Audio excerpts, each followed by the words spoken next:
Good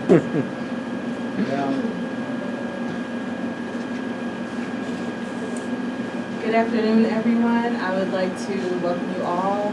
Thank you for coming out on a Sunday at 3 p.m. Welcome you all to the Right to the City seminar, Sawyer seminar. Today we have two esteemed guest speakers. So the format for today will be that I'll be reading their bios, then I'll ask them questions, and then we'll open it up later for you all to ask questions as well. So my name is Michaela Machicote. I am the postdoctoral fellow for the seminar. The seminar is brought to you by some great folks at Johns Hopkins University in the Political Science Department, faculty and PhD candidate. So I'll just go ahead and start with the bios, then we'll get into the questions, and then, like I said, later after the conversation, you all can ask questions as well. So Dominic T. Moulden is the initiator of the Elephant Free School, a laboratory of Black imagination and freedom, as well as a floating academy offering political education, teaching, training, and coaching. A community organizer in Washington, D.C. for over 3 decades, Dominic was the resource organizer for Organizing Neighborhood Equity, 1DC, a collectively led organization that builds people and economic and racial equity, people power and economic and racial equity in the nation's capital. In that capacity, Dominic recruited, trained, and coordinated a 34-member team to spearhead the successful campaign to raise $1.2 million for a building to permanently house the Black Workers and Wellness Center. He continues to organize in his hometown of Baltimore, where he is the 2020 to 2022 Lucille Gorham Fellow at Valar Village of Love and Resistance and Equitable Redevelopment and Community Wellness Collective. His most recent publications include Housing Spaces Are the Commons, a book forum response associated with society and space, as well as the co-authored article, The Making of the Just City, Housing, Gentrification, and Health, which appeared in Housing Policy Debate. In addition, his writing appeared in Shelter Force's What Does Community Control of Land Mean to You? Essay series in its State of Permanent Affordability issue. So thank you. Dr. Zenzele Isoke is a Black feminist theorist, urban ethnographer, and political storyteller. Drawing from the ideas of Black decolonial thinkers, Isoke writes the contemporary history of cities through the political struggles of self-identified Black and queer women of the African diaspora, writing across the fields of geography, political science, and urban anthropology. Her scholarship spans several cities in the U.S., the Middle East, and the Caribbean. Her new book project, Unheard Voices at the Bottom of Empire, develops a set of counter-poetic writing practices to theorize and explore Black feminist politics through the mediums of collaborative art making, breath and meditation, and conventional grassroots organizing in racially segregated urban spaces. She is also the author of Urban Black Women and the Politics of Resistance. Her writing has been featured in several peer-reviewed journals and anthologies, including Souls, a critical journal of Black politics, culture, and society, Transforming Anthropology, Gender, Place, and Culture, among others. She is also the mother of 2 teenage Black girls, a slowly rising poet, and an organizer in her own right. Join me in welcoming these 2 great speakers. All right, so I'm just going to jump right into questions, especially for folks who are not familiar with the Right to the City. So the first question is, what informs your understandings of the rights to the city? How did you come upon that framing? Whoever wants to go first. Okay, so what informs my understanding of right to the city? I knew cities and experienced cities way before I learned about that phrase, right to the city. I think was used by kind of radical Marxist geographers to talk about issues of displacement in cities, dispossession in cities. But really, I know the city as a Black girl and then later as a Black woman. I grew up between 2 cities, St. Louis, Missouri, and Long Beach, California, and I ended up kind of living my life right in the middle of the kind of most charged areas of the city. And I ended up kind of deciding to study cities because I really wanted to study Blackness and the way in which Blackness gets made and remade in urban spaces. But honestly, like in thinking about the right to the city, I think about who has the right to live in the city, who gets to die in the city and die prematurely in the city. And then also just kind of thinking through what does it mean to live a life as a Black woman and a Black girl in cities, in urban schools and public schools, and just trying to, like my work really just tries to build a theoretical framework of understanding the city through that lens of Black feminism and Black womanhood, and also Black queer womanhood as well too. So. All right. Thank you for that question. I'm looking at my notes on my phone and in my book. If you wonder what I'm doing, so I'm being mindful, of what I want to say. So to the first question, like Zenzele, my framing is informed by the Black experience and of African descendant people. So one of the things that I've been doing over the years is visiting throughout the world Afro-descendant people in their communities and just hanging out with them and being with them in their regular spaces.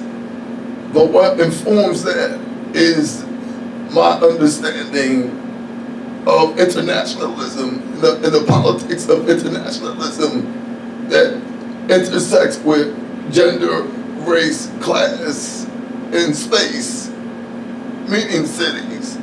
And so from that standpoint, I'm trying to connect my daily lived experience with the Black radical experience of desiring and struggling to be liberated as Black people, because wherever we are, we're in this struggle, right? And in the urban spaces, we are in a particular struggle around spaces and identity and gender and class consistently. But the other things that have informed my framing is the daily work of working with women in Washington, D.C., growing up in public housing in Baltimore, and then being a part of the National Right to the City Alliance in the United States that has connected me with the alliance in Brazil, Venezuela, Nicaragua, Bolivia, and other parts of the African diaspora in Jamaica. Like I'm going to Grenada next month to look at their work, right, and live with people. So that's the framing for me. It's like the intellectual experience is a part of the daily experience for us as African people, right? Like we can problematize the situation if people just listen to us. So that's where my framing comes from. Thank you for that. So this is a statement and a question. So if I condense or reduce Henri Lefebvre's argument that the right to the city means that the city is a work of art that's constantly being made and remade by those who live in it, it's a space of encounter that can generate endless possibilities or opportunities for collective action through collective participation, that the city can be a site for collective reclamation of the urban space by marginalized groups who are forced to live at the margins, both literally and figuratively. And David Harvey's argument that the right to the city is about more than just this individual liberty to access urban resources, but it's the right to change ourselves by changing the city, or transform ourselves by transforming the city. So basically the exercise of collective power over the processes of urbanization. Then when we think about who actually does have the right or the power to access the city, to transform the city, or even just like exist or be in the city, is right even the most productive word in this sense. first. So yeah, thank you. Yeah, David Harvey's work. I really kind of appreciated some of his work because when David Harvey talks about the city, and I think this is really true, we can think about David Harvey's work, but we can also think about and read Bell Hooks's work as a radical Black feminist geographer. So, but one of the things that he was really clear about was first thinking about the physical aspects of the city or the built environment, right? So that's the first part one.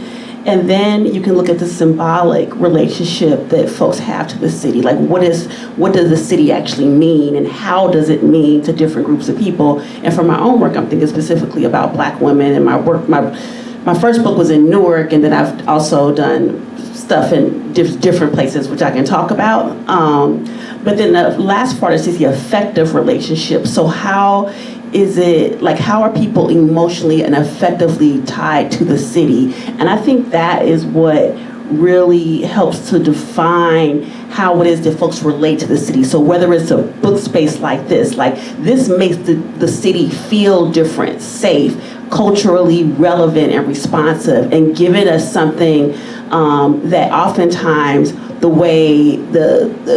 oftentimes the built environment can't give us because of capitalism and racial capitalism. All the cars, the pollution, the people, the dispossession, the poverty, those sorts of things. So part of my work is really thinking about how it is that Black women create spaces to transform not only their own lives and their communities, but also transform how it is that people come to relate to that space. So meaning what Baltimore means in the media imagination, right, is very different from what Baltimore means to someone who's lived there, and this is important, chose to live there throughout the entirety of their lives as opposed to leaving and moving to the suburbs or whatever. And so part of my work is like, okay, well, why do folks stay? If you look at all of these statistics that they're shoving down our throats every single day, then there's this question about, well, why do folks stay? Right? Why did my grandmother in North St. Louis, for instance, why did she, we were begging her, come to California, come out here, it'll be better. Many of the women who I interviewed in my book, why Newark? Why not, you can go do this, that, and the other. But they're like, no, my history is here. My understanding and practice of Blackness is here. My way of thinking through and understanding myself as a person of color with diverse institutions is here. And so really understanding that the folks' affective ties and relational ties to a space is just so critically kind of important. And so yeah, that's what I would say to my first response to that question. But next time we gonna switch it up. You gonna go first. Exactly. But yeah, go ahead. I actually wanted you to go first because in preparation, I thought you had a brilliant comment about rights. So I want to remind you that might be your chance to tell us about that. You want to do that? That's why I wanted you to go first. I'll talk about that. Talk about rightlessness. They want me to talk about rightlessness in the city. All right. So yeah, so this idea of right to the city, like when Professor Lester Spitz asked me, I'm like, I don't know what that means. And I was thinking, oh yeah, David Harvey. I'm like, who the hell has a right to the city? Like, you can't, everything that we know about cities is all about the displacement of people, and particularly through gentrification. So when I talk about rightlessness, what I'm thinking of is the way in which if you do not have money, and not just money, but a lot of money, it's really tough to even afford to be able to live in the city unless, of course, you're willing to live in places that are under-resourced and have been neglected by intention over many generations. And so when I think about rightlessness, I'm thinking through, I keep talking about displacement, but I'm also thinking through the lack of political power that we often experience when we try to confront the core issues that are addressed in the city. So there's one thing to be able to run and vote and, and get that next elected official in there. But when you start to talk about affordable housing, when you start to talk about doing something about the trafficking of guns in our community and start really trying to attack the deep structural issues in the city, then all of a sudden, we're in a space where it's not a right. We're more or less just required to assert ourselves and assert our humanness, insert our personhood in the midst of profound rightlessness, particularly for poor Black and brown people in cities, I think. So, yeah. All right, thank you. Thank you for sharing that. And so building on what Zenzele is saying, it had me thinking about why I'm committed, and on a daily basis, I'm joining hundreds of thousands of people in this country, and then globally millions of people who are saying that we have a right to the city. And most of those people are Black, brown, and immigrant people, women, trans, queer people, people who are put on the margins by the city's right.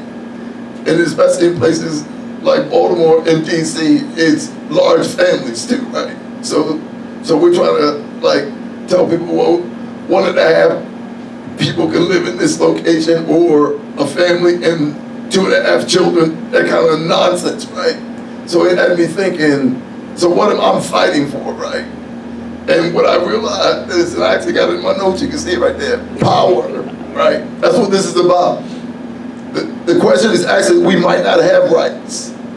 And when I talk at law schools, I remind people that I actually don't believe lawyering will work, right? Because most laws in this country, in the United States of America, are not enacted, right? Or they usurped consistently, right? So like voting rights, right? We're fighting for that over and over again. So to me, the real right that we're trying to exercise is the right to build our power so that we can enforce our rights. Because our rights are more relevant and more powerful than any laws that are on the books. And what I'm talking about is our rights as human beings, which is really the issue, right? Because as Black, brown, and immigrant people and other identities, there's still a question, not only do we have a right to the city, one of the reasons why people don't give us access to housing, good education, good health care, because they question our humanity. And so in order for us not to react to them, what we have to do is take action to build our power to exercise our rights. So that's the framing that I'm trying to build on. I really like what you said, like we may not have rights or rights to, but that doesn't mean that we don't have power. And that's such like an important part. So yeah, just thank you for that. Lots of multitask today. Thank you for that. So I wanted to ask, is there a difference between the right to the city and justice within the city? So how do gentrification and displacement and the containment of Black folks within certain city spaces shape our understanding of the right to the city or justice within cities? I'm going first. Yeah. I'm volunteering to go first. So that's a really interesting question. It's a really good question. And so for me, there is definitely a distinction between rights and justice. And in fact, if we had justice, we wouldn't need to build power to exercise our rights. And so therefore, for me, the key is that what we have to acknowledge is that we live in an unjust world, and every day we are experiencing injustices. So therefore, because we live in this state of consistent harm that's done by the state, right, by the politics of the state, what we're trying to do is be clear that we're fighting for justice. And when we get justice, our rights are not things that we have to fight for or we have to worry about, right? That our rights are immediately given to us, okay? So, for example, when I was in Cuba, and it took me a while to get there, my first time in Cuba was 2018, and what I noticed immediately, that there wasn't a crisis of unhoused people, right? So that's what justice looked like. Like I'm walking around Cuba, and I see the dilapidated housing because this country, the United States of America, forced other countries not to supply Cuba with the supplies to renovate housing, which most people don't know, okay? Second thing, I noticed, being from Baltimore, and the penitentiary is right down the street, you could walk through, it was a long walk, but I grew up around the corner from the penitentiary. So the second thing I noticed is policing, right? Like there's no threat of policing. I'm not saying that I'm trying to romanticize it, but it's definitely not the same, right? Like I see black bodies walking around with less of a threat of policing. So that feels like you have a right to space. You see, that's justice, that's what it feels like. And I think what happens so often in this country, we have been abused so much and experienced so much injustice that we can't even envision a world like that, right? So most people in our communities still want over-policing because we haven't accepted the fact that we live in such an unjust society, and even people that look like me want to over-police because that's the only way we feel we can get justice or be healed. But what we haven't said is because of the injustices, we are wounded. And so that's why part of the right to the city for me, and Zenzele said this in her framing too, is about health and wellness. It's about rebuilding a humanness and a healthiness where we know we don't need to be over-policed. Thank you for that. So I lived for 14 years in Minneapolis, and we all know, hopefully all of us know, it was kind of ground zero for the global kind of protest against police brutality as a result of the killing of George Floyd. And it was also during the pandemic. So, I was living in a space that was kind of, or in a city space that was kind of being defined over and over and over and over again by basically police murders and police killings, or the premature death of black people by the cops, and also by the trafficking, like the relentless trafficking of guns in our communities.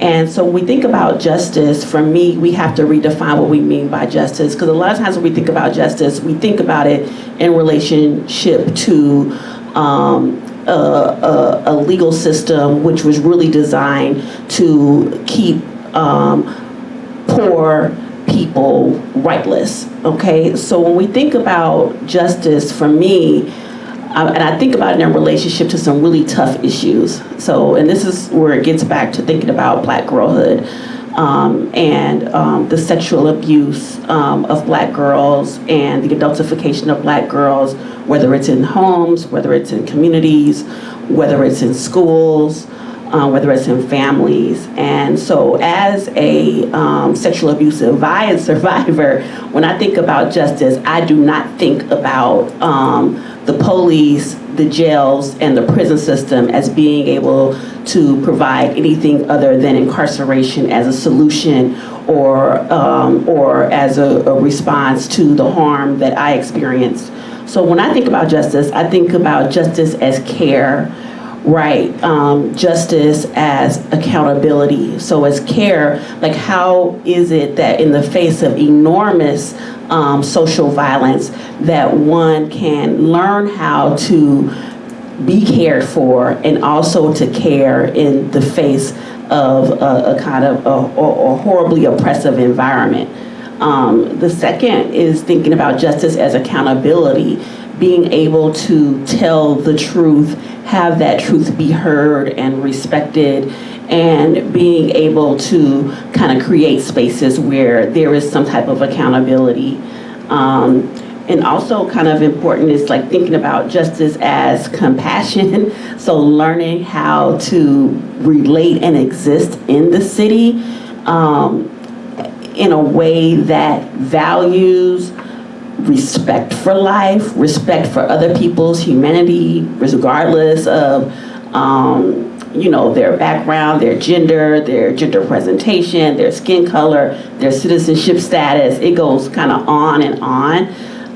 But we don't really think about that. And I'm gonna, just because I was in Minneapolis, I'm gonna reference my homegirl, Andrea Jenkins, who's a black trans community city council person in Minneapolis. And I remember, this was back when it was Jamal Clark and my first cousin, Philando Castile, who was murdered by the police. And I'm like, you know what?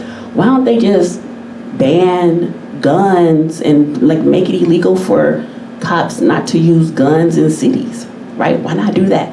She's like, you can't do that. I'm not gonna get reelected. No. I'm like, but you can at least propose it, or when we think about like justice, so if we just say cops can't use lethal force, there's actually the more inclusive. Cops can't use lethal force when working in communities. That's one way of like forcing them to not rely on like racist militaristic practices to solve problems or to respond to harm. And I think the second one, when we were talking, it's killing me right now. But there are so many ways in which, homelessness. And I'm like, well, you know what? Why don't they just, they have all this money to build these stadiums and build this, that, and the other. Why not just build like a large like housing for poor people and just pay for it? Because we don't want poor people and homeless people living on the trains. We don't want them sleeping on the trains. We don't want them we don't want them in the parks. We don't want them anywhere. Or at least build housing for them. And it was like, well, we can't do that because then all of the stuff will be in one. And I'm like, yo, why not? And even if it doesn't get passed, why can't we advocate for more compassionate policies in cities that aren't continually like kind of dictated by a culture of white supremacist violence and greed? So to my thing in the city, until we start to have, elected officials, community members really taking a look at the problem and getting to the root of the problem, then we will not ever have any substantial change, and these cities will continue to get worse, particularly in the United States, because we are so wedded to money and guns. And so, I don't know if that's a response, but put that out there. Yeah. This is really good because it helps me to get back to some of my notes. So one comment I have in my notes is that rights and justice are not the same. Rights are real when justice is practiced. See, that's what you're talking about, right? And also, what I wanted to say, I like your framing because this Right to the City seminar has a particular focus on the Black radical tradition, and what we're talking about with this legislation, which people think is impossible, is what we call the Black radical imagination. See, that's what I remind people. I said, I want to be free. Yes. And every time I try to get free, people say what I'm doing is crazy and insane. I said, no, it's just a different way of looking at it, because it is the Black radical imagination in practice. So that's what it looks like, right? So I grew up with guns right down the street here at Green Mountain Preston, right? We're in Green Mountain 30th. And I remind people that I never held a gun and don't want to. But what I struggle with, because I was born in this country, is the violence that we are addicted to. And that's what's inhibiting our imagination. We're addicted to violence. So think about it. We can have people unhoused and freeze to death. We can have people unhoused and people try to buy them food at the McDonald's, and then we criminalize that behavior. But somehow we don't have the resources to house our people. But just like I've been doing some organizing in Minneapolis with Unidex, who was dealing with the largest slum landlords, so they bought their buildings, because I do co-op development, right? And so when they first met me, I looked at them, I said, I'm gonna tell you what I told people in DC in the 1980s, that you're gonna be able to buy this building and you think I'm out of my mind. So in Uline, they bought their 6 buildings in Minneapolis, and when I told them where the money was gonna come from, I said, where's that stadium? I said, where's the stadium? I said, look it up. Y'all don't need me to tell you this. So they looked it up and they said, wow, they gave millions of dollars for a stadium, but we don't have money to house our own people, right? So again, rights are real when justice is practiced and lived out in our cities. Because what we're saying is that we're reshaping the city because we're eliminating state violence. All this is state violence. Displacement is state violence, right? The adultification of our young Black children is state violence. And we're so addicted that we can't break through the addiction, right, and see the black radical imagination, which we're describing. So thank you for that segue.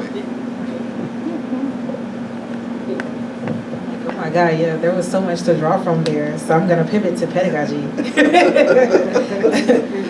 So the next question is, how do we practice transformative and holistic Black pedagogies in the context of state neglect, state violence, urban violence, and other types of gender and race-based violence? So whoever wants to go first. Pedagogies. So, yeah, I've been a teacher for at least 20 years, teaching in political science first, and then in feminist studies and in Black studies. And I think when we think about pedagogies, we think about the classroom, but I think it's also important to think about how is it that we exchange ideas within a cultural setting? How well do we listen? How well do we reflect? How well do we pause and process? And then how well are we able to communicate and respond to things that that what's in stake. So when we think about pedagogies, we think about the philosophies about learning, but we can also think about it in terms of communication and engagement across people within a culture. And so I think one of the things that's really kind of sad at this particular point in time, our pedagogies are technology and media mediated, and I think it's destroyed our ability for deep listening. It's destroyed our ability to process information, to stay with an idea and a thought, to allow it to simmer, so that then when we are faced with communicating our learning, our ideas with others, we really just get stuck in a particular way. And when I say stuck, what I mean is we rely on old ways of doing and imagining things, or talking about life, talking about oppression, as opposed to using that Black radical imagination to create new strategies for healing. And I think pedagogy and learning, we cannot disconnect pedagogies from healing. We learn in order so we might live better and more fully. If your learning isn't connected to that, then it's kind of, what's the point, right? And so when I think about pedagogies, particularly for oppressed people in urban areas, I'm thinking all about the different types of spaces, cultural spaces, where we are able to kind of study history, study the everyday, not just live in the everyday, but study and observe the everyday, analyze the everyday, reflect and pause, right? And there we get into questions of listening and silence. And then from there, being able to communicate or create or generate new ideas, create new places, new spaces, new, philosophies for living and living well. I think those are some important things when I think about pedagogies in the space. And as a teacher, I had to learn, I cannot be like some kind of practicing like a puppet of some discipline, right? I'm not a puppet of what, or I'm not going to just take all this information that's given to me by generations upon generations of white men who were never held accountable for the violence that they perpetuated on so many people in terms in the formation of these scholarly disciplines. I was not going to be their puppet and try to change them.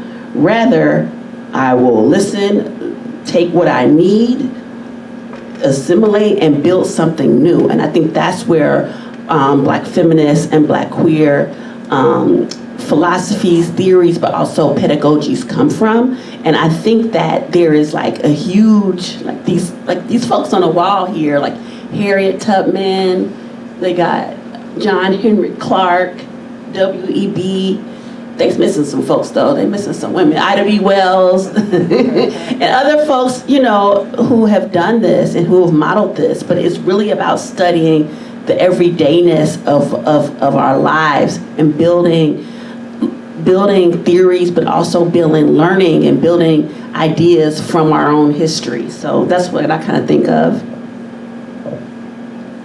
I like what you were saying about pedagogy and the everyday, like, living and pedagogy being part of our everyday lives. It's like what Bell Hooks said about theory, when these philosophers try to say that black people don't have theory. So I said, we have a lot of theory, especially around struggle and liberation, because when you've been crapped on as much as we have, you know, we're thinking about this a lot, because we're living it, right? And so what I wanted to say about pedagogy is that we're doing it today, right? This is a good example. Like, so after we finish answering questions, we're gonna have a dialogue, right? And we're gonna create that circle of learning. So to me, we're trying to do a particular type of pedagogy, once again building on what Zenzele says. Like, when I teach at different locations, right? So most of the time I teach in communities, right? Like community centers, or what they call informal educational learning environments. And the best one is the corner, like Baltimore, famous for corner. I grew up on the corner, right? So so instead of us like cutting people's skulls open and like pouring in knowledge, that's not the pedagogy that we're using, right? Right, we're gonna leave their brains intact, because it's fine, right? We're smart people, we're wise people, we're brilliant people, so I don't have those kind of confusions. Now, what I did, because part of the pedagogy, which we call liberatory pedagogy, helped me to what? Unlearn the white supremacy and the practices of racial capitalism. That's what our challenge is. So that's why we can't see the black radical imagination, because we got this blockage, right? Where we haven't accepted how much unlearning we have to do, right? So that's why we can't get rid of the guns, because the trauma is sitting there and we have to unlearn that trauma. And liberatory pedagogy will help us get there, right? Therefore, to me, this pedagogy leads to informal practices that is based in collective learning, like we're doing now. And what's really important about that collective learning is these two words. We have to respect and support non-traditional teaching and leadership. And that's what this country is experiencing. The non-traditional leaders are about to rise, and this country is trying to use its violence, right, to stomp it out. And anything that appears different or not normative is part of that resistance, where they believe that the only way we can learn is to cut open our head and pour in the poison of white supremacy and domination and racialized capitalism. But we're saying, oh no, that's not the issue really. The issue is that we were born with wonderful bodies of all different types, right? All different hues and shapes.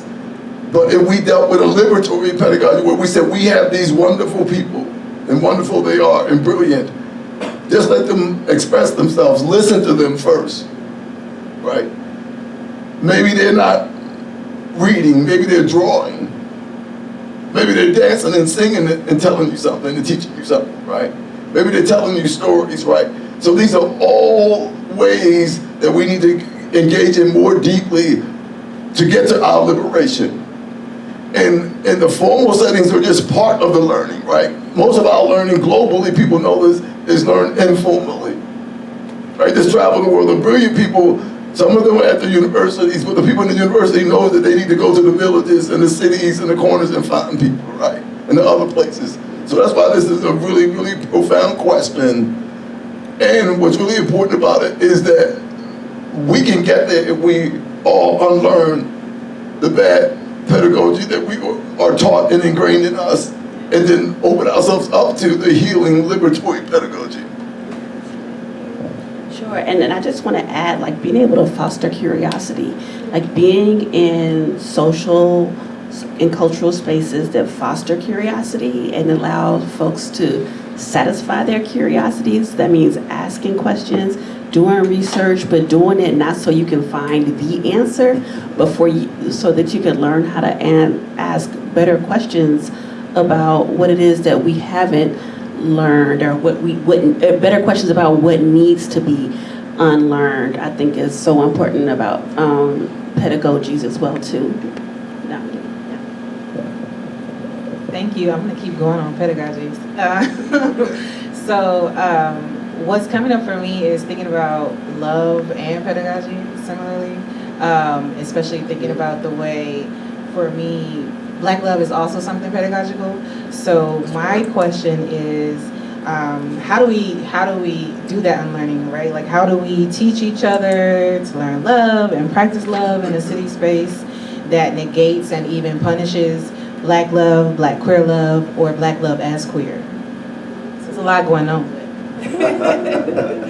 That's a lovely Bell Hooks question. Right. Because Bell Hooks is like, she says, loving Blackness is an act of political resistance. And how do we learn how to love Blackness, right? So I think first, and I'm just gonna go back to, everybody should read this book. It's called For Very Young Poets by Gwendolyn Brooks. And so, I feel like one of the first ways, to learn how to, love Blackness is to write poetry and read other Black poets.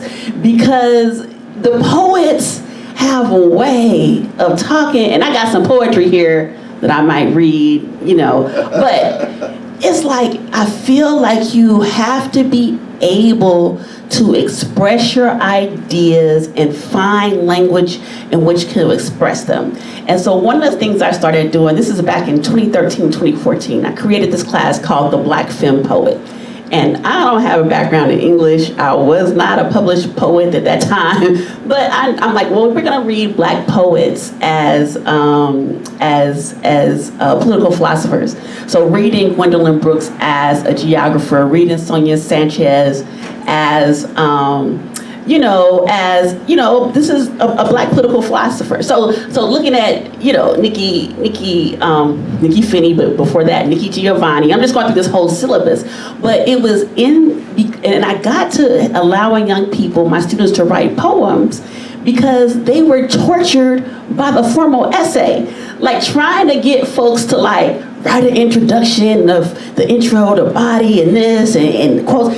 It was like tearing, pulling teeth. And I'm like, yo, you know what? All right, let's distract this because you got all the ideas there. It's just the grammar, and about American grammar, the grammar was kind of twisted because it doesn't make sense for us. But in poetry, you're able to write in such ways where your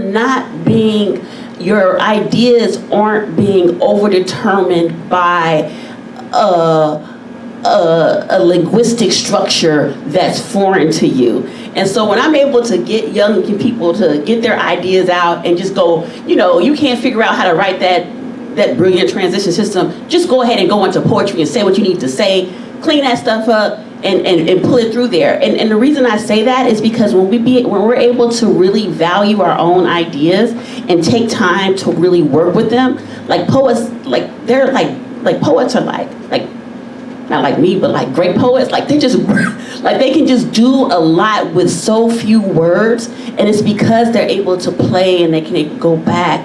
And for me, that's learning how to love Blackness, for Black people to really think about themselves and relate to themselves as poets, so they can start to really get into their own heart, really get into our own heart and learn how to love ourselves, because there is no loving Blackness or Black love without a really deep love of self. And I feel like in this culture, that's something we have to learn. It's not something we can take for granted, because love means different things in the white supremacist, capitalist, imperialist patriarchy than it does in a culture that doesn't hold those as just the premier values of the world. And we got to hear some of your poetry. Because I got my poem here. I'm going to save it for last. Okay. I got my Clifton poem. Oh, cool. You got Clifton. Okay. Yeah. Right, We're going to use it at the end. And make sure I read it at She the got in end. her bio that she's an emerging poet. Oh, yeah. It'll be great. We know that. But about Black love, I was in a meeting last Saturday in Washington, D.C. with One D.C., the organization I used to be on staff of. Now I'm a member. We're a base building, political education, resident-led organization. And I work on the resource committee. We don't call it fundraising, we call it resource organizing, because the people are the most important resource. And we just gotta steal the capitalist money and redistribute it. That's what we're doing. That's what I teach, right? So we invited one of our elders, a wonderful woman I've known a long time, to talk about their work in resource organizing. And they started the session by saying, name one value that you bring to the meeting today. So they let everybody go around, and I wrote down Black love. So when they got to me, they said, so Dominic, what do you value? I said, oh, people know this about me, Black love. I said, because people hate us. It's no joke. And I said, I learned to value Black people and Black love. Because when you grow up in a city like Baltimore that actually kills people every day, you follow me? This is real, you know. And I got relatives down the street, you know, in the penitentiary right now because of that, threatening to kill people, right? And so this is so real because when we say Black love, we're not talking about stereotypes. Let's be clear, we're not talking about prototypes, right? We're talking about people as they are. And what I wanted to focus on is in the gender aspect around Black love is how when we narrow gender, we forget that with Black people, what happens consistently is that they are, and we are, proponents of daily acts of violence because of gender. We are surveilled.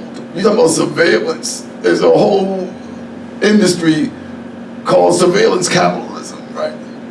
Surveillance, right? And I already mentioned stereotype, but at the root of this is the state, right?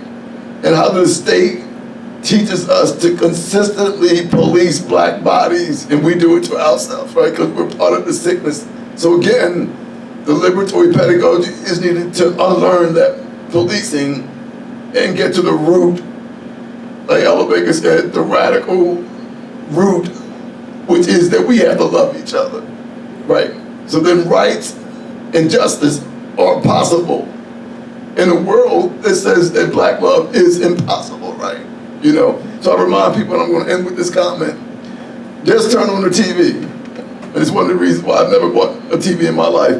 And you'll see what I'm talking about, right? And see all the images of what they tell you good is, and try to find some beautiful kinky hair or some dark skin and some full lips and some broad noses and some big bodies. Go ahead. That's what I tell people. I said, and until we deal with, like you were saying, with the pedagogy and the role of social media and technology, we're still going to get stuck because we should really pay attention to what they put in our heads and what our eyes sees, right? And then what our voices say about all of that, right? What Black love is and Black beauty. And one of the things, I'm going to do a shout out to Cecily Bowen, who wrote this book called Bad Fat Black Girl, Notes from a Trapped Feminist. And I think one of the things that she talks about in that book is just how, particularly for Black women and girls, how charged our bodies are and how we are literally, even while in the context of celebrating our bodies, we're also always trying to change them and make them something other than what they actually are. And she's like, no judgment for whatever folks are doing, but I think that one of the things in terms of Black love is really learning how to love Black bodies and love Black flesh as they are, and in all of its complexity. And it's not about being natural this or that, or never having your hair a certain way. It's really just about being in love with who we are at this particular moment. And that's like practicing deep self-acceptance, which is always hard for all of us. And the other thing I would say is, like, when we think about Black love, it's not only about heterosexual romance as love, like, because we know that that's a tough thing in this world, period. But it's about like creating spaces for nourishing forms of intimacy. So closeness, the exchange of ideas, flesh on flesh. It doesn't have to be sexual, but really just learning how to be close and connected in ways that are nourishing to our spirits and nourishing to our souls. So I think that's like a big important part to thinking about Black love, and also like trying to practice Black loving speech. Like so many ways in terms of the way we talk about Blackness and Black bodies. Sometimes that stuff is super objectifying and we buy into it, even in order to resist white supremacy, which is cool, but at the end, like, I don't know if that's enough to get us something that's truly erotic in a way, in Audre Lorde's term of the erotic, but something that really encourages intimacy, creativity, and just the level of like juiciness and expression that moves us beyond the harshness of this culture. So, yeah. Thank you. Oh my God, there's so much to sit with. Okay, so let's get into it. What are some of the gender dynamics and dimensions of right to the city, or the lack thereof? How do you all see the connection between the right to the city and reproductive justice for Black women and birthing people of color? So yeah, I mean, we have been handed it. Roe v. Wade has been overturned. In many cities, particularly in southern cities, there is no more right to abortion. There is no more ability to go and take care and create your life the way you want it. There's no more bodily autonomy in many kinds of places that we're seeing that now in the United States. And I believe this will have a disproportionate effect, and it is having a disproportionate effect on Black and Latinx women and girls who are often victims of being so-called turned out. And by that, what I mean, hypersexualized and sexually exploited when they are young girls, so young that by the time that they kind of emerge fully into your own sexuality, you've already been subjected to multiple forms of violence that are happening both in these streets and in the larger culture. And I think, and this is crazy because for so long, particularly in the 90s, right, Black people and Latinx folks had to basically declare the right to have children. So because they were trying to tie, like literally connect, in order to receive, public, in certain states, there was legislation that was advanced that said in order to receive any kind of public assistance that you had to agree to put, this medical device with hormones in your arms in order, and then you have the forced sterilization of many of Puerto Rican women and women in the Caribbean who were saying, oh, well, if you want access to this type of care, then you have to agree to be sterilized. And often women of color, poor women of color, have been sterilized without their actual consent for many years. And now we're at this point now where the right to, to terminate a pregnancy is being taken away. And the thing is about this particular right, it's like a lot of times we think, people get abortions when they're young or they're teenagers, and that's certainly the case. But, women are people, birthing people are reproductively fertile for many years, for like basically 45 years. And the right to end a pregnancy could be,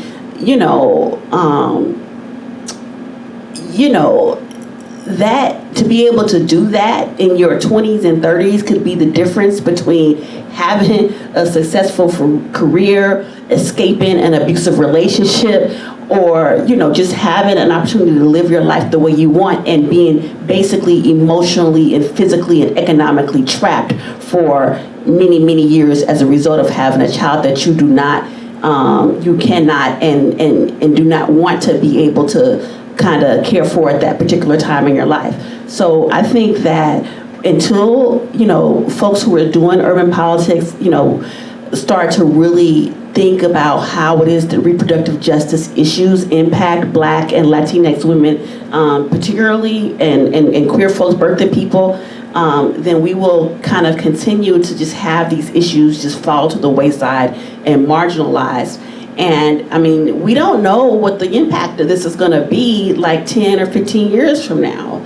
And so things have to kind of change. And I don't know, I just know for myself in terms of the right for reproductive health, you know, I mean, when I started college, that's where I got my health care, was from Planned Parenthood. Like, I went there for my birth control pills, for my little annual checkup, for this, that, and even to end a pregnancy, you know. So, I mean, what does it mean to live in a country that will just basically disenfranchise so a whole half of the population by whim, by brute force and political trickery, and by the whim of these white male leaders and their followers of white supremacist logic who are now on the Supreme Court? It's atrocious. It is atrocious, and it has to change, and we have to be able to fold that into our analysis of cities. And so, yeah, that's what I'll say to that. And building on what you're saying is really important, because I think all of this is grounded in heteropatriarchy and racialized capitalism and the dominance of gendered bodies, meaning that this country is leading other parts of the world in believing that what's normative is male dominance and control of all types of bodies. And again, I think this is really important historically, because if you pay attention to the right, they've been planning for decades to usurp this freedom and this temporary right. So it gets back to what I said again, is that the rights we get to exercise are the rights that we build power to take back. And I think that until we educate more people, and I mean people broadly, about feminist theories and understanding that feminism is not just for women or certain groups of people, right? Because the majority of the world are women and children, and the most precarious part of the world is women and children or families. And what we're not addressing is that there's a minority of people who have a plan to control all of us. And one of the ways you control us is through our bodies, right? And through our health care. And I remind people, the reason why reproductive rights and rights to control our bodies are really important, because Johns Hopkins is the perfect example of what goes on in the world, where all of us are sick. Like, I have a neurological voice movement disorder. None of my mother's children were born at Johns Hopkins, even though we live in the projects 2 blocks away. I had a brother die on the street because Johns Hopkins refused to admit him, because certain people in my family have a heart condition.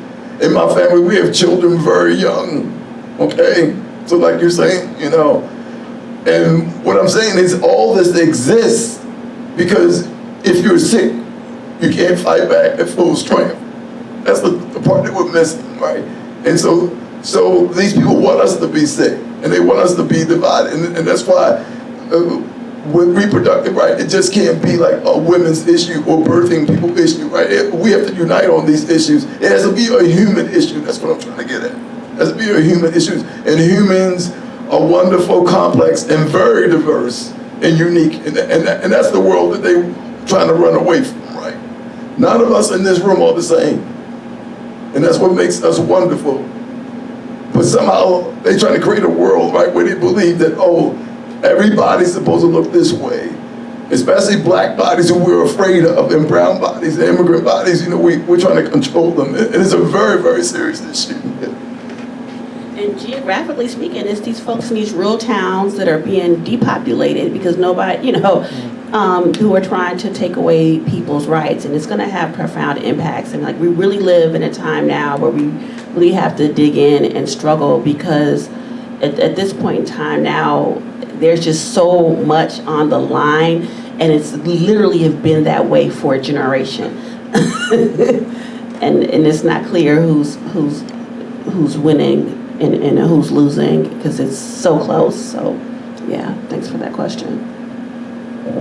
Thank you both for your answers.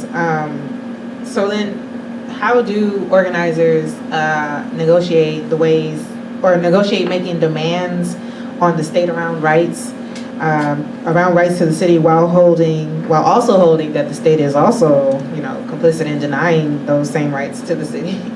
So I guess it's like that sort of understanding, like, these folks are complicit, but we have to make claims, and yet what then comes from those claims that we make, or if we win from those claims, I don't know.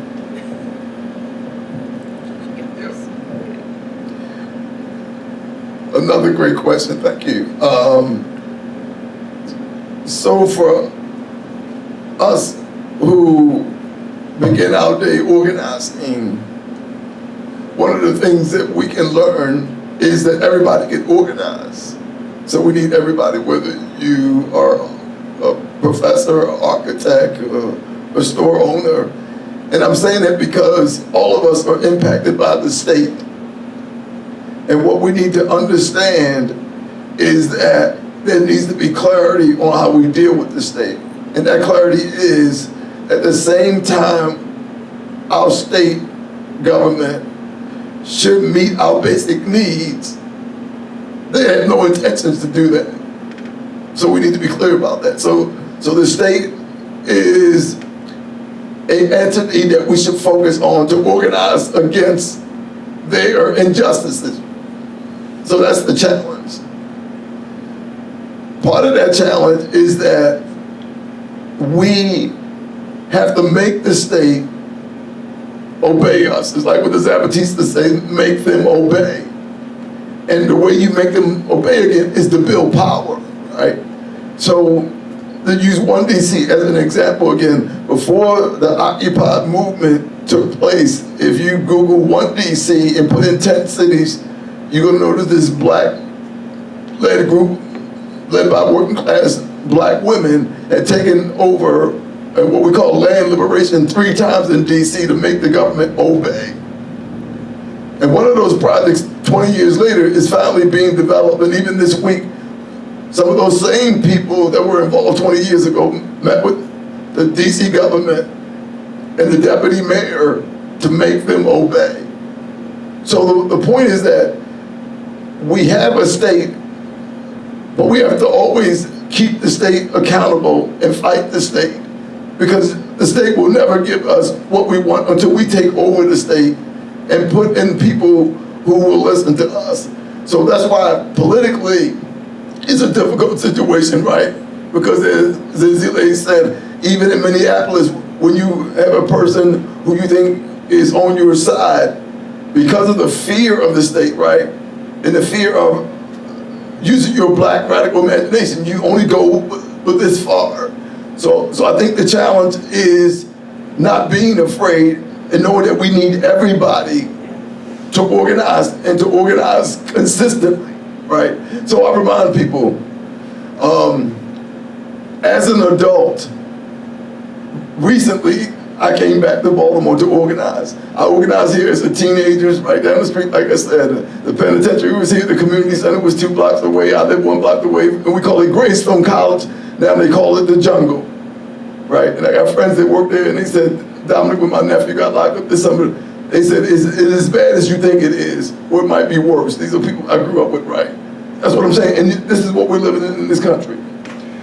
And the reason why I mention this is because even at that point, organizing as a teenager, I realized that if I even got my cousins in office, if they don't unlearn the state system, which is happening now, they're gonna lock up everybody, right? Okay, Carl Stokes, who I grew up with, who's a former council member that ran for mayor, said to my face one day, and I told him he finally got it right, he said, I realized we can't lock up everybody. Right, isn't that amazing? So that's what we're saying, that's why that question is so profound. It's because the challenge is that we have to build power to defend ourselves against the state, or the state will do the worst things possible, right? and it could be your family, but unless they unlearn the state violence, they won't act the same system, and that's what we're up against. And once again, I'm gonna close with it. I don't think it's like a scary situation. I just think it's real. And I think what makes us brave is the Black radical tradition, knowing that for hundreds of years, especially through the transatlantic slave trade and transatlantic organizing, people have been fighting governments and states and people in power. We are just here to continue that fight.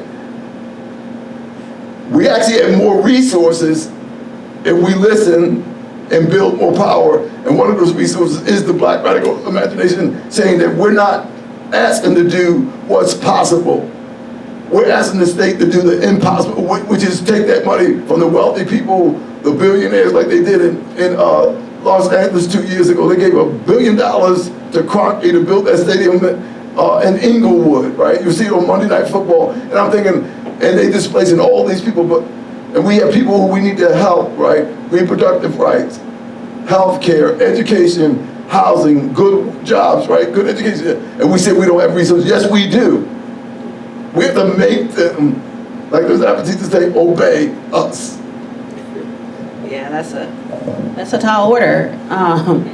Let me just say one thing about Andrea Jenkins, is I do believe that Andrea is a freedom fighter, and I do believe that I do believe that she's a freedom fighter, and I do believe that she's part of like this kind of a Black queer radical kind of movement that has emerged in local elections in cities across the United States. But I also think that there are just some deep limitations to liberalism and to political liberalism and a rights-based framework for articulating or seeking freedom as oppressed people. I don't know that Black indigenous folks can get free through virtue of rights and the state. I think the state's needs are so antithetical to our own that the only thing we can ask for is really scraps. And I will always kind of vote for scraps as opposed to vote for a whip. But it's a horrible choice, and I'm not sure that we ever move out of it. I just really think like a lot of my research has been around sister circles and the different types of collectives, basically collectives that Black women have organized, whether it's in Port-au-Prince, whether it's in Brooklyn, whether it's, our BIPOC, Black Indigenous People of Color meditation group in Minneapolis. Like, I just don't, and I think our demographic, that demographic tends to vote, but we know that if we're talking about real, like being true freedom seekers, I don't know that it comes from the existing liberal political order, because it's rights-based. We've been defined as non-persons since the inception and the original articulation of these rights. And so that's where I used to be real optimistic, and it can change, but I don't know, the 40 plus years on this planet, I don't know. Like, I think we have to be able to create a culture, an oppositional culture that exists outside of that. And a lot of the organizing happens as a result of that. But with that said, there are things, I think advocating for redistributive policies, like free housing, ultra low income housing, these are necessary. But if the next person gets elected just because they would, I don't know, it's just hard for me to think like that. And it's hard to me to think about the state as offering solutions with the current set of values that the state kind of embodies.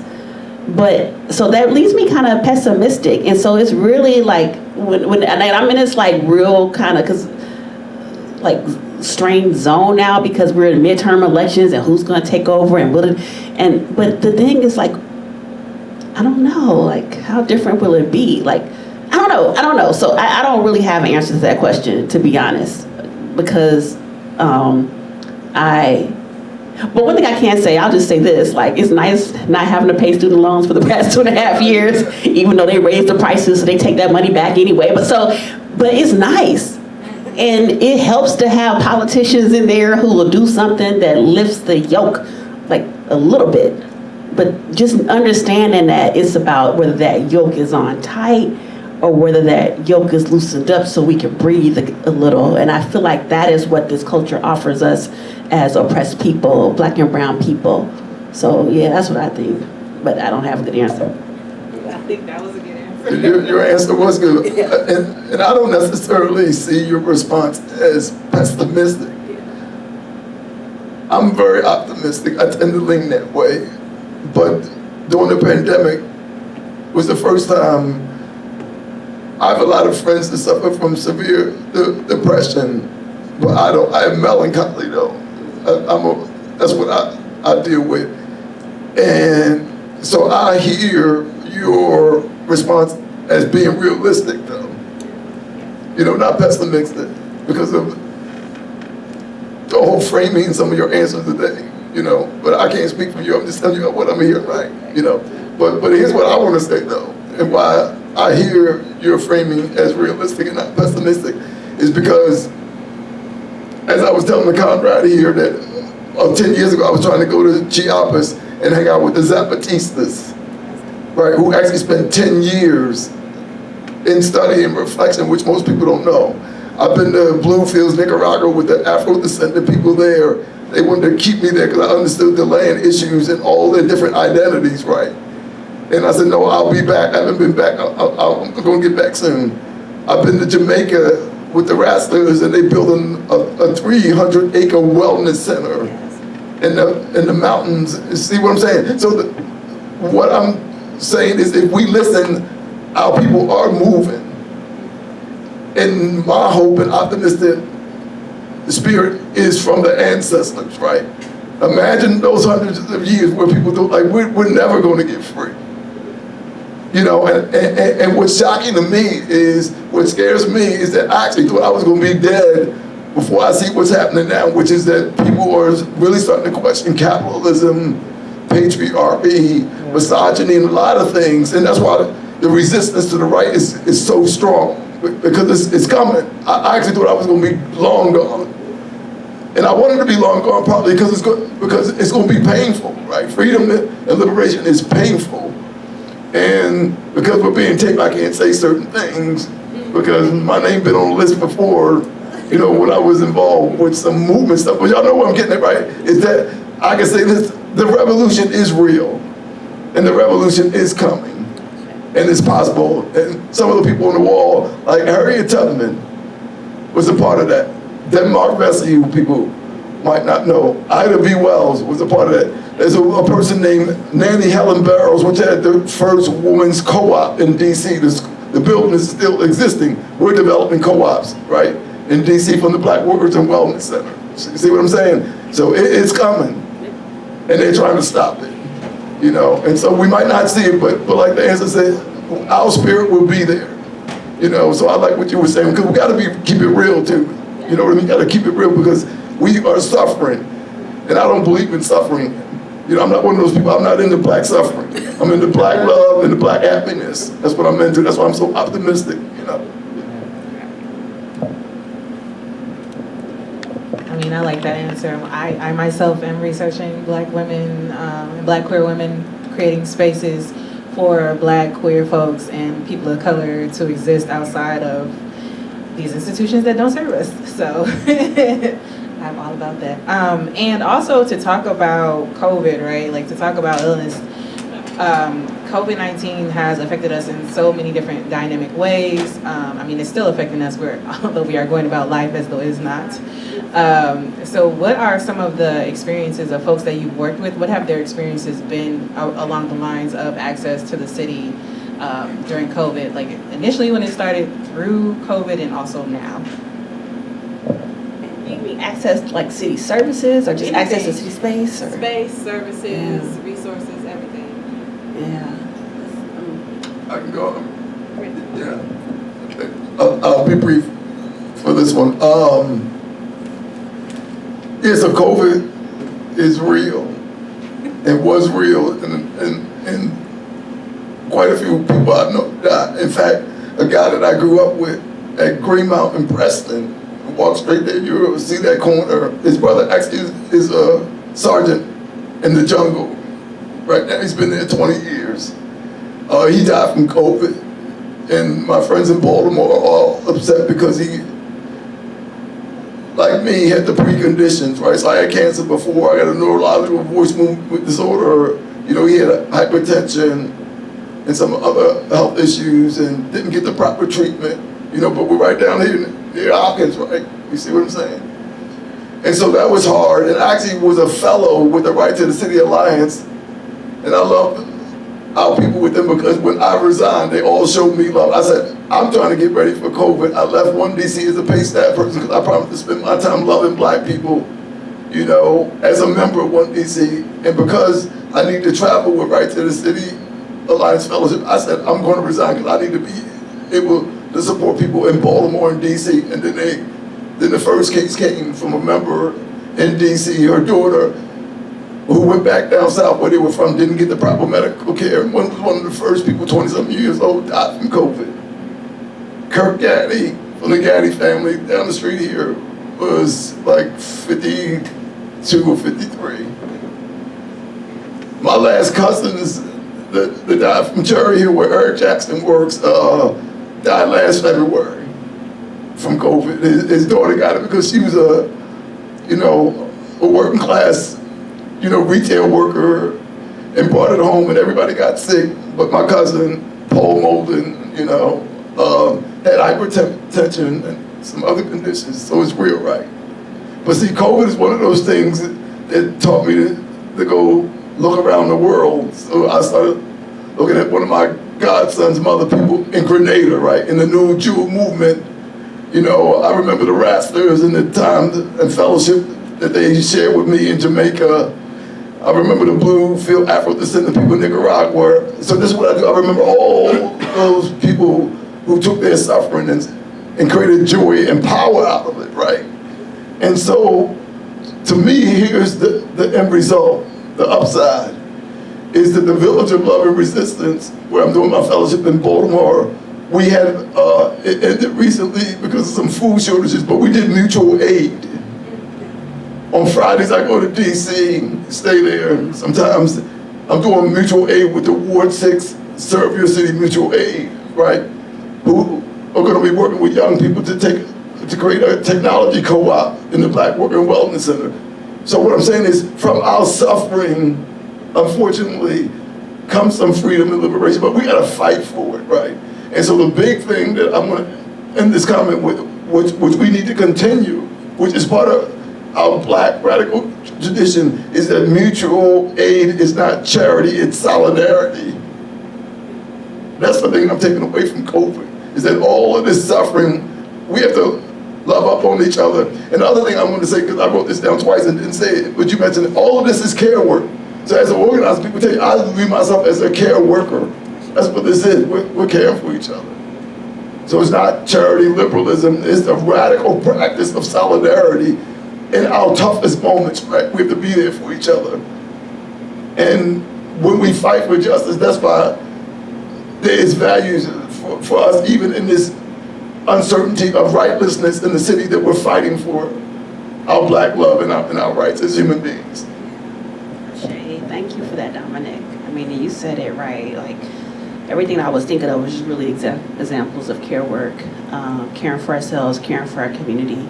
I mean, COVID, the pandemic, and the time of the pandemic, for a lot of the work that I was doing in Minneapolis, at that time, it was mostly around BIPOC meditation groups, to be honest. Part of my sanghas, Clouds and Waters in Center, and also Insight, Common Ground Meditation Center in Minneapolis. And we had like a lot of BIPOC groups. And so we ended up basically